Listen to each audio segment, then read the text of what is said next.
দৈনিক যমুনা এক্সপ্রেস পত্রিকার অফিসিয়াল পেজে আপনাদের সকলকে স্বাগতম। আপনাদেরকে এই মুহূর্তে জানানোর চেষ্টা করব আবহাওয়া অধিদপ্তরের সর্বশেষ তথ্য অনুযায়ী আবহাওয়ার খবরাখবর।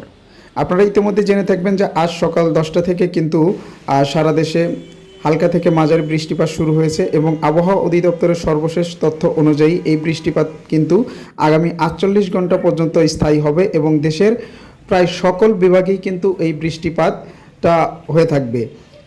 এই বৃষ্টিপাতের পরিমাণ আসলে 44 থেকে 48 মিলিমিটার পর্যন্ত হতে পারে এবং কোনো কোনো শহরে এই বৃষ্টিপাতের পরিমাণ এর চেয়েও বেশি হতে পারে। বৃষ্টিপাতের ফলে কিন্তু ঢাকার বিভিন্ন অঞ্চল নিম্নাঞ্চলগুলো প্লাবিত হবে এবং মাঠঘাট এবং চলাচলের যে জায়গাগুলো ইতিমধ্যেই কিন্তু মানুষের ভোগান্তির পর্যায়ে চলে গেছে এবং মানুষ কিন্তু তাদের যে নিত্য প্রয়োজনীয় জিনিসগুলো ক্রয় করা সেগুলো বাজার থেকে কিন্তু কিনতেও অনেকটা ভোগান্তির মধ্যে পড়তে হচ্ছে।